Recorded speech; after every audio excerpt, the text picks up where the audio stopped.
Academia Credo, para la reforma de toda la vida y la cultura.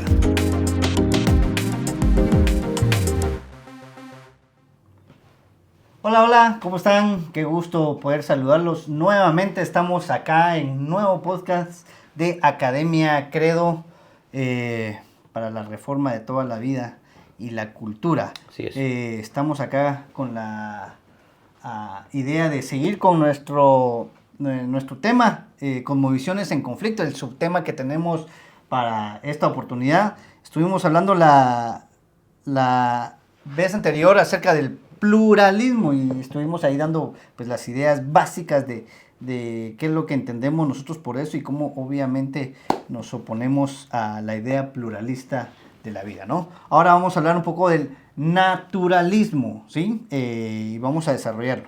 Y probablemente un poco más también sobre el secularismo para entender cómo el secularismo en alguna medida pues también tiene comparte algunos elementos con el naturalismo, al menos en sus implicaciones. El naturalismo evade el dilema del pluralismo, ¿no? El pluralismo dice todas las ideas acerca de Dios tienen validez, pero el naturalismo dice, no, evitemos ese dilema, no hay dioses y no hay Dios, ¿verdad? Sí, claro. Sin embargo, esta tampoco no es una solución. De hecho, aquel ateo que proclama una especie de naturalismo rechazando a Dios, hace del universo, de su objeto de estudio, hace el Dios, ¿sí? El naturalismo proclama que la naturaleza es la totalidad de la realidad y que todavía, de hecho, está buscando cómo vino a existencia.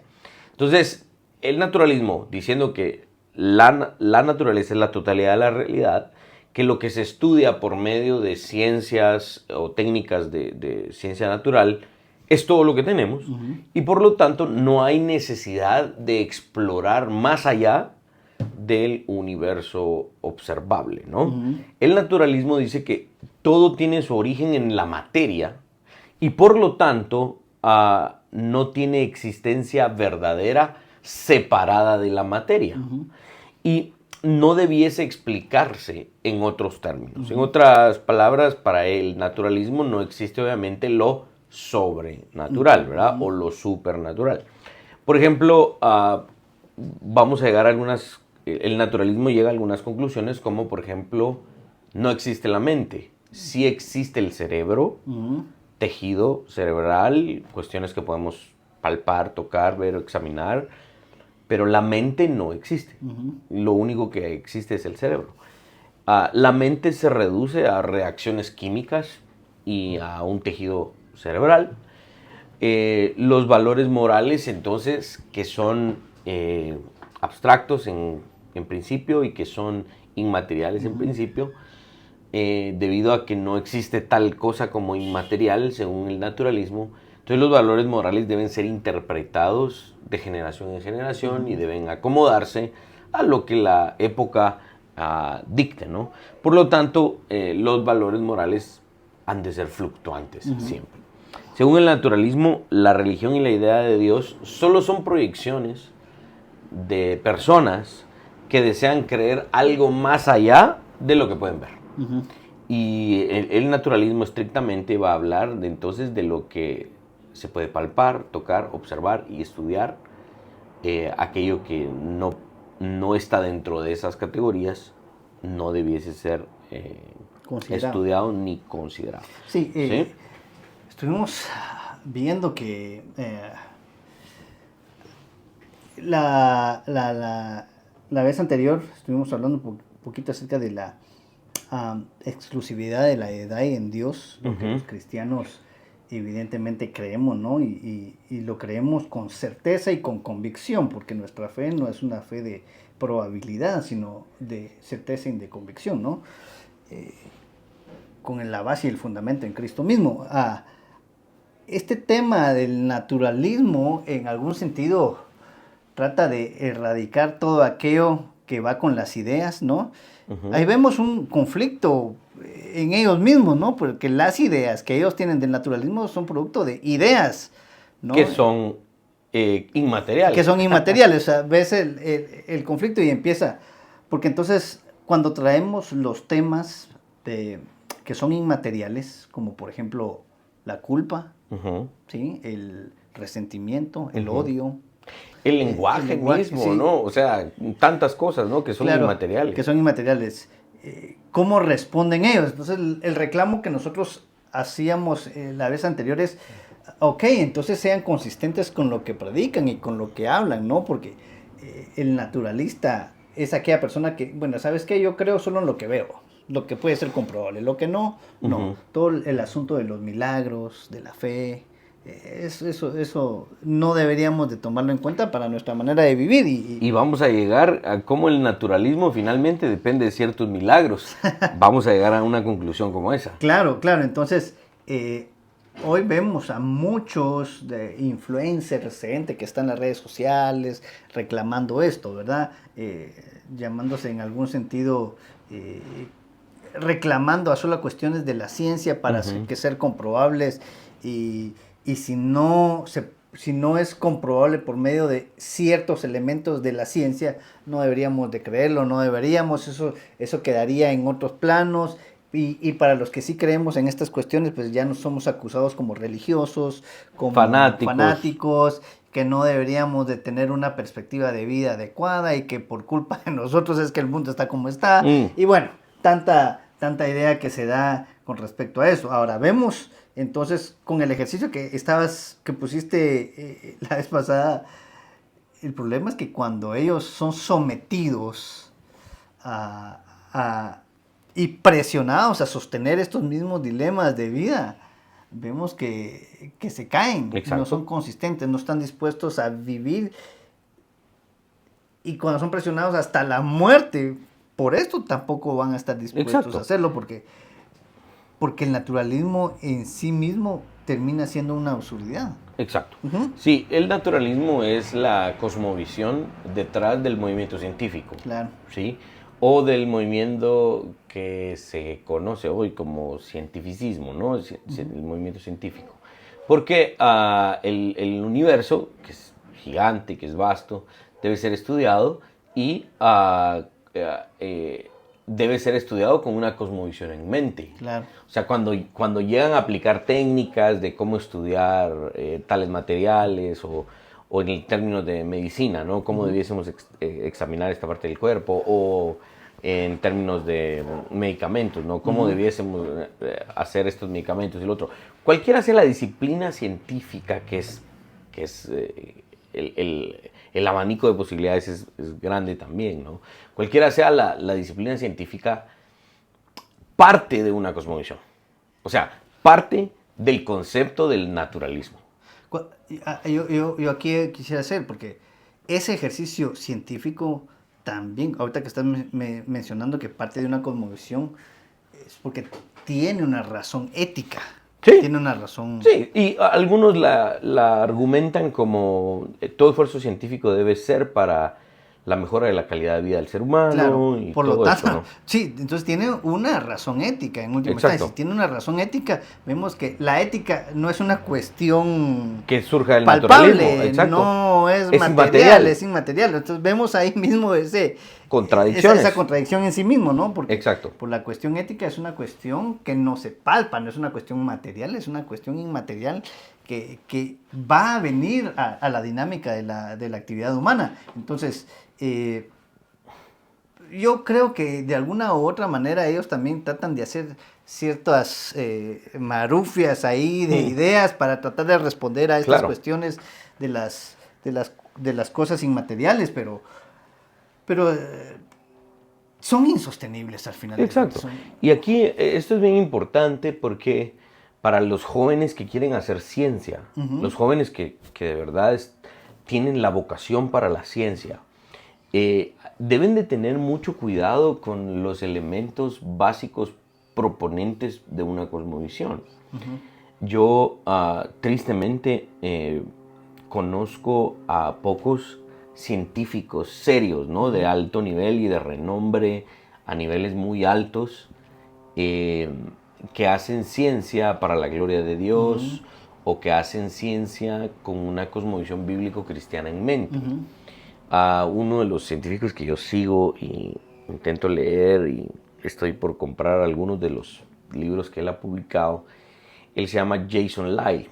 Él es un astrofísico, es presuposicionalista, es reformado, es creyente, ortodoxo, súper conservador.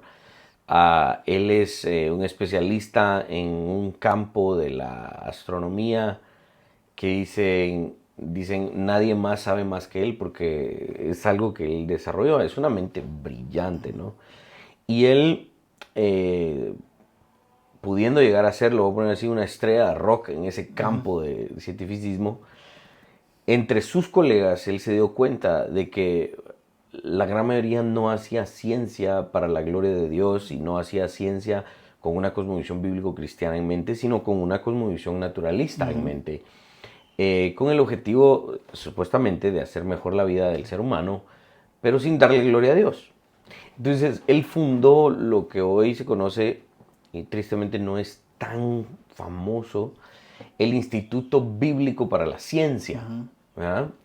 Él ha escrito varios libros sobre lógica, sobre cómo, por ejemplo, su texto más reciente, su libro más reciente, si no estoy mal, es la importancia de la historicidad auténtica del libro de Génesis, como lo que vemos en Génesis, o al menos los primeros 11 capítulos, no es una narrativa fantasiosa o no es una forma de escritura mitológica, sino que él argumenta, y nosotros nos apegamos a eso, de que Génesis es historia pura, es historia verdadera, que de verdad existe un Dios trino que tomó el polvo de la tierra que él mismo, Dios, había creado y de ahí formó al ser humano. Él rechaza toda la teoría esta de los homínidos y los diferentes tipos de homínidos que llegaron a ser después seres humanos. Tiene una conferencia interesantísima sobre los dinosaurios que realmente el texto menciona y no toda la idea de Jurassic Park y todo lo que hoy vemos.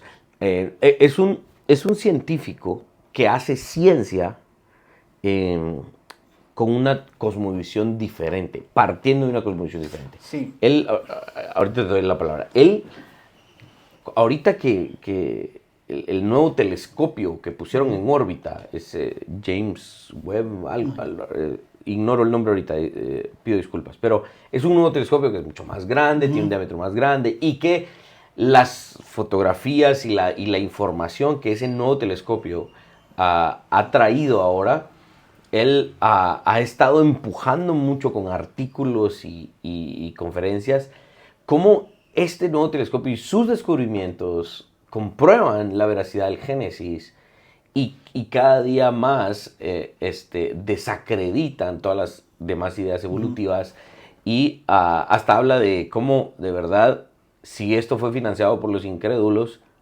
pues le damos gracias a Dios que utilizó a los incrédulos para darnos una confirmación del Génesis. Sí. Entonces es un científico que está haciendo ciencia desde una cosmovisión distinta al naturalismo.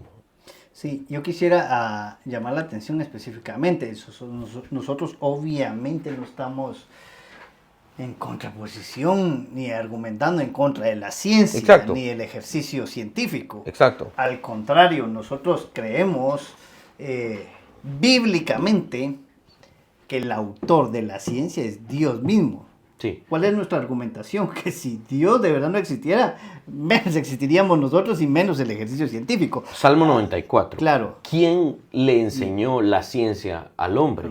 El que hizo el ojo no verá, sí. El que hizo el oído no escuchará. Esa es... Sí, vemos la narración en el Pentateuco, ¿no? Que Dios llenó de toda ciencia. Y sabiduría. Y de sabiduría, en ciencia y en arte a los seres. Entonces, a lo que voy es... Nosotros no estamos en contra del ejercicio científico, al contrario. Pero nuestra argumentación es que el ejercicio científico no es el juez que determina si la Biblia o Dios son verdaderos. Exacto. Esa es nuestra contraposición en contra de aquellas personas que probablemente quieren hacer el ejercicio científico para sentarse en el banquillo del juez y declarar de que Dios sí de verdad es cierto, ¿no? Es una metodología que nosotros decimos No es correcta. Y de hecho, el doctor Jason Lai, que es el astrofísico al que yo hacía referencia, él es muy cuidadoso en hacer uso de esta metodología presuposicional. Claro. Y él dice, no nos sentamos en el banco de la ciencia para declarar que Dios sí existe. No, es gracias a Dios por su gracia, su misericordia y su revelación que podemos hacer ciencia. Exactamente, Sí. esa es la dinámica, porque a mí me gustaría entonces que nos quedara claro, hermanos, que cuando vemos el ejercicio, el esfuerzo del ejercicio científico, no es para decir, gracias a Dios la ciencia dijo esto, ya vieron, entonces Génesis es cierto, o sea, no es esa dinámica la que nosotros estamos tratando de defender, es todo lo contrario, es gracias a que Dios existe. A que Dios existe, a lo que Él es verdadero, Él es el único Dios verdadero y que nos creó y que nos formó, por lo tanto nosotros podemos y tenemos ahora la capacidad de hacer todo este ejercicio científico, ¿no? Sí, es gracias a que Dios es Dios y que Él creó la realidad que se puede hacer ciencia. Así es. ¿Sí? El problema que vamos a tratar más adelante, hay un video en la congregación que nosotros tenemos el privilegio de liderar. Hay un video una serie de videos sobre la absurdidad del ateísmo y ahí tratamos algunas de las objeciones y una de las objeciones es precisamente el problema de la inducción. ¿Sí? El problema de la inducción es el problema de voltear a ver al pasado para interpretar el futuro, ¿no? Y la esperanza se da por sentado que la naturaleza funcionó de tal manera en el pasado y por lo tanto hoy y mañana va a funcionar así. Como aquel que no cree que Dios ha sido el creador de la realidad y que ha establecido estos parámetros por los cuales la naturaleza funciona, como el ateo, negando a Dios, sale de ese problema de la inducción, ¿no? Entonces, el doctor Jason Lai hace un excelente caso al respecto y esto nos sirve para hacer una aplicación bien importante. Si hay jóvenes que nos están escuchando y esperamos que lo hagan, jóvenes que de verdad tienen la vocación para la ciencia, ustedes no son cristianos en la iglesia, en su familia, esto y lo otro, pero cuando van a la universidad o al laboratorio o X o Y circunstancia a hacer ciencia, no se quitan el traje del cristianismo y se ponen el traje del naturalismo, porque es que hay que hacerlo, porque si no, no podemos hacer ciencia. No, uno de los objetivos de este podcast es, hacemos ciencia porque es parte de la cosmovisión cristiana. Claro. Es gracias a la cosmovisión cristiana que se puede hacer ciencia. En Estados Unidos visité una fábrica el año pasado de productos de limpieza para mascotas, pero es una empresa eminentemente cristiana, ¿no? Es una empresa eminentemente cristiana y conocí el departamento precisamente de química. Me pusieron mis lentes y todo mi equipo, ¿no? Porque no se podía caminar ahí sin el equipo. Y me explicaron como las máquinas, los elementos. Me explicaron que tenemos que pedir al mes tantos galones de no sé qué alcohol. Y, híjole, es un asunto gigantesco, ¿no? Y el joven que me guió, él se llama Christian. Christian es un hermano en la fe, asiste a la iglesia que nosotros asistimos, solo que él asiste a la iglesia que está en Estados Unidos. Y obviamente es un joven cristiano que hace ciencia desde la cosmovisión cristiana. Y de verdad, este es un joven que no tiene ni 30 años y es un científico. El tipo es... Mis respetos, ¿no? Mis respetos, Cristian no entenderá una sola palabra porque estamos hablando en español, pero de verdad, eso es a lo que incentivamos a nuestros jóvenes. La única forma de hacer ciencia no es a través del naturalismo, es a través de la cosmovisión cristiana, entendiendo que hay alguien que creó la realidad y que la sostiene y la hace funcionar como funciona. Claro. Darle gloria a ese Dios que creó la realidad y la naturaleza es estudiarlo con eso en mente, claro. no con los elementos de la cosmovisión naturalista. Sí, cuando entendemos eso vemos la seriedad, las implicaciones del ejercicio científico, la importancia que tiene en nuestra responsabilidad como seres humanos ante Dios, quien es el dueño y creador de todo, ¿no? Entonces cuando un hermano en la fe se dedica al tema de la química, de la física, conozco por ahí algunos jóvenes que están estudiando para ser biólogos, desde un fundamento de vida cristiano. Otra vez el llamado es: no se quiten su traje de cristianos a la hora de hacer el ejercicio de su trabajo o de su vocación. Es al contrario, sigan manteniendo sus convicciones cristianas en el ejercicio de lo que hacen, porque Exacto. entonces todo eso sí va a traerle gloria al nombre de Dios y eso va a traer, de verdad va a traer desarrollo para Y si para ustedes la hacen, sociedad, ¿no? y si ustedes hacen ciencia de esa manera, dándole gloria a Dios, estarán guardándose de no pecar. Ese es el problema del naturalista, que peca por no darle gloria a Dios. Así es. Vamos a tratar el concepto del secularismo como en cierto sentido, como un sinónimo del naturalismo. Quiero leer una cita aquí del escritor James Hitchcock en su libro ¿Qué es el humanismo secular? Y él escribe lo siguiente: un secularista es alguien completamente ligado a su tiempo, totalmente un hijo de su época, una criatura de la historia, sin una visión de la eternidad, incapaz de ver algo desde la perspectiva eterna. Este no puede creer que Dios existe y tampoco puede creer que Dios actúa en medio de los asuntos humanos. Ok, ya hemos hablado un tanto hemos mencionado de manera muy somera el concepto del secularismo, pero ahorita lo vamos a tratar un poquito más a fondo. Pero vean esta interesantísima definición. Un secularista, generalmente se habla de que el secularismo es la no confesionalidad, la ausencia de una confesión religiosa o la carencia de una confesión religiosa, ¿no? La palabra secular viene de un vocablo en latín que indica lo secular es lo referente a la dimensión temporal de este mundo, el ahora, del acá y ahora. Ese es el secular, el que está interesado en el hoy y no tiene el objetivo, ni el deseo, ni la necesidad, según él, de ver más allá en términos eternos, ¿no? Esta visión de la vida es de una sola dimensión, ¿sí? Ahorita. Claro. No ayer, no mañana. El secular es un hijo de su tiempo, de su época, como escribía James Hitchcock. Y este no es un fenómeno nuevo. En tiempos bíblicos se expresaba de la siguiente manera. Eclesiastés 8, verso 15 dice: por tanto, alabé yo la alegría que no tiene el hombre bien debajo del sol, sino que coma y beba y se alegre. La famosa frase de comamos y bebamos que mañana moriremos, ¿no? También vemos esta cita en otras partes, como Eclesiastés 10, verso 19, y en Lucas 12, verso 19, que dice: y diré a mi alma, muchos bienes tienes guardados para muchos años. Repósate, come, bebe, regocíjate. Porque, es decir, el ahorita es lo que importa, el hoy es lo que importa, el ahora es lo que importa. No te debes preocupar por el mañana. Según el secularismo y sus implicaciones, si no hay nada después de la tumba, después de la muerte, entonces comamos y bebamos que mañana moriremos, porque no hay nada más que importe. Claro, no hay razón para... No hay razón para pensar a largo plazo, mucho menos en la eternidad. Por el contrario, la cosmovisión cristiana, aunque la cosmovisión cristiana sí tiene una justificación para la eternidad, ¿sí? Jesucristo es la vida eterna, el cristianismo tampoco rechaza las cosas buenas de este mundo y de esta vida, ¿no? Porque proclama que Dios creó este mundo y lo creó bueno en gran manera. El cristianismo proclama que todo debe evaluarse a la luz o a través de los lentes de la palabra de Dios.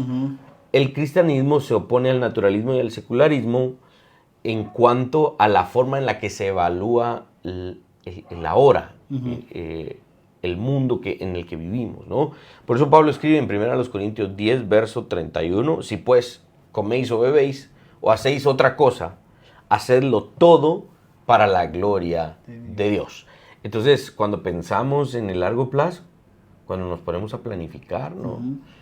Esa planificación debe ser para la gloria de Dios.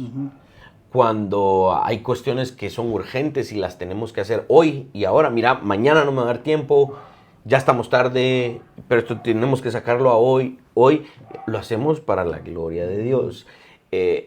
Pablo está insinuando aquí en este verso que incluso las cosas más simples de la vida, como comer, beber, lavarse los dientes, cuestiones muy, muy simples, ¿no? Y estamos agregando algunos ejemplos, deben ser para la gloria de Dios. Entonces, tanto el naturalismo como el secularismo no proveen ningún tipo de doctrina para lo que viene después de esta vida.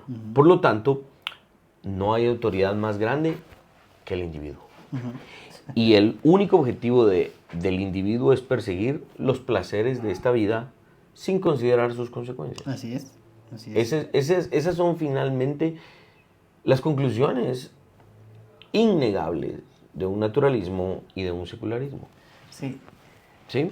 Ahorita me hace recordar, o por lo menos cuando te estoy oyendo estas descripciones, me pasan por la mente un montón de cuestiones.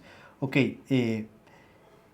si el secularista es un hijo de su época, ¿no? Es un hijo de su tiempo. Es una criatura de su propia, de la historia presente, ¿no? No pasada ni futura, es presente. Veamos que los poetas de esta cultura, hablando del hoy y de esta época, cómo predican este evangelio, ¿no? Sí, exacto. Este es un evangelio falso. ¿Cuánta canción hay en las radios, en los grupos musicales que hoy escuchan los jóvenes, bueno, de hace varios años para acá, predicando el tema de ¿qué importa lo que venga mañana? Aprovecha hoy, solo una vida tenemos, hazlo hoy. ¿Cuántas canciones hablan de todo el liberalismo sexual, de toda esta revolución sexual donde disfrutemos hoy, mañana qué importa? Yo no sé qué va a venir mañana, démosle hoy. Yo no sé sí, mañana. Cuánta dinámica en las canciones. Y estos son los profetas, son los predicadores de este evangelio. Y veamos cuánta gente de verdad acepta este evangelio como verdad para su vida. De hecho, lo proclaman. O sea, es interesante que uno a veces platica con ciertas personas, amigos, conocidos, familiares, que esta es su predicación, porque como la oyeron, la escucharon, dicen, bueno, si hoy es realmente lo que importa, mañana allá que importa. Una de las características de esta generación postmoderna es básicamente esa falta de importancia a las consecuencias. Exacto. A lo que va a venir mañana. Aunque hoy lo disfrute, mañana no importa. Entonces, estas cosmovisiones finalmente tienen implicaciones a ese nivel práctico, ¿no? Claro. En nuestros adolescentes. Claro. Sí, veamos todo el movimiento hippie en algún sentido, ¿no? Y espero que aquí hay cristianos que de verdad entiendan todo este movimiento, porque no es solo de vivir, porque creo que hay muchos jóvenes hoy que, aunque ya no viven como hippies de los 70s, 80s, ¿no? Pero el espíritu es el mismo. El espíritu es el mismo, porque tratan de vivir cierta vida para eso. Y no, o sea, vean la importancia de lo que viene para el futuro. Un hippie simplemente piensa en disfrutar la vida, aquí disfrutemos hoy, mañana no sé qué construyamos. Y veamos que en la Biblia también obviamente este espíritu es condenado. En ejemplos básicos para vivir, vea el hormiga o perezoso, trabaja para el mañana. Exacto. Ahora, no estamos tratando otra vez con el tema de que te afanes por el mañana, porque Exacto. la Escritura también da una solución para el afán del mañana, porque ya Cristo es claro en el Sermón del Monte en cuanto al afán de la vida, pero tampoco está avalando la mediocridad, la haraganería. Exacto. La dinámica de este espíritu secular donde, ¿qué importa, no? O sea, vivamos hoy, mañana saber qué, porque no, es inconsecuente para ellos mismos toda esta dinámica de simplemente vivir para hoy. Va a traer resultados negativos, no solo para la persona, ojo, para la sociedad y para este mundo. La siguiente es una proposición fundamental del naturalismo y el secularismo. Quisiera que la escuchen. Los no teístas, dice, los no teístas o los ateos, iniciamos con el humano, no con Dios. Iniciamos con la naturaleza, no con la deidad. La naturaleza puede ser más amplia y profunda de lo que conocemos, y nuevos descubrimientos enriquecerán nuestro conocimiento de lo que es natural. Esta es una declaración extraída de los manifiestos humanistas 1 y 2, para que vean que el humanismo que predomina en nuestras universidades tiene un credo, tiene una confesión de fe, claro, que está basada en estas cosmovisiones que hoy estamos analizando, como el naturalismo y el secularismo. Debemos retar estas declaraciones. Por ejemplo, ¿cómo puede un naturalista saber con certeza que cualquiera de las cosas que cree como verdad, que son verdad, cuando él mismo como naturalista es finito, es falible y nunca puede estar seguro de lo que hoy es verdad, también lo será mañana. Esta es una expansión tal vez del problema de la inducción. Hoy el naturalista hoy cree que algo es verdad, pero si no tiene la certeza de que las cosas que funcionaron hoy en la naturaleza van a funcionar mañana de la misma manera, ¿cómo puede decir que mañana va a creer lo mismo que hoy cree si no tiene la certeza de que la naturaleza va a funcionar así? Así es. Entonces le preguntamos eso y nos dicen, pero es que volteo a ver y ayer la naturaleza funcionó así. Y como la naturaleza funcionó así ayer y hoy también, ¿tengo certeza? No, tienes una buena probabilidad, en el mejor escenario, de que las cosas van a funcionar igual mañana. Pero en términos de tu cosmovisión, eso es inconsecuente, es incongruente. La falta de una respuesta honesta a cuestionamientos como el que acabamos de hacer nos demostrará la necedad de estas cosmovisiones y su falta de consistencia en cuanto a su integridad intelectual. Y a eso es a lo que vamos. Debido a que estas cosmovisiones no pueden dar respuestas honestas a sus elementos más básicos, tenemos que juzgarlas como carentes de integridad intelectual. No son contrincantes, realmente. Debido a la falencia de sus elementos más básicos, no son contrincantes a la cosmovisión cristiana. Así es. ¿Okay? Yo creo que a veces el tiempo da, porque ya se nos fue el tiempo también. Ya también nos fue el tiempo otra vez. Para seguir desarrollando de repente algunas ideas más contextuales de lo que estamos tratando de desarrollar para que podamos analizarlas y argumentarlas un poquito más. Pero sí seamos esta cultura imperante hoy, por eso es que la idea de nuestro podcast es traer un cambio de cultura, ¿no? Esta cultura imperante hoy, que es eminentemente secular, que lo vemos constantemente, natural también, trae implicaciones para nosotros, para nuestros hijos, para nuestras familias, para nuestro futuro. Es importante que empecemos a nosotros a focalizar estos puntos y tratar de que nuestra vida esté argumentada en la única fe y una cosmovisión que nosotros entendemos que es la verdadera y la correcta, la cosmovisión bíblico-cristiana. Y ese es el objetivo de esto, ¿no? Poner en conflicto nuestra cosmovisión con estas otras cosmovisiones. Y veamos cómo en este conflicto las falsas cosmovisiones que no se sostienen a partir de la Escritura van a perder. Sí, y yo quiero llamar la atención porque alguien podría decir aquí, bueno, entiendo que esta otra persona, estas otras ideas son totalmente seculares y las rechazo, ¿ok? Esto es totalmente natural y lo rechazo.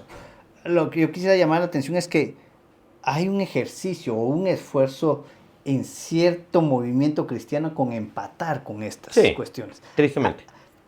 Yo quisiera llamar la atención más a eso porque entonces, ¿cómo no llegamos a un conflicto con estas, sino que tratemos de empatar, de armonizar las cosas que ellos tienen y nosotros también, y entonces logramos hacer un buen ejercicio cristiano, humanista, secular, natural, o el ejercicio, ¿verdad? como el ejercicio del evolucionismo teísta. Sí, entonces tratar de hacer este ejercicio creo que en algún sentido es bastante peligroso, y obviamente nuestra intención es que nosotros pensemos otra vez bíblicamente para encontrar la respuesta a nuestros qué hacer.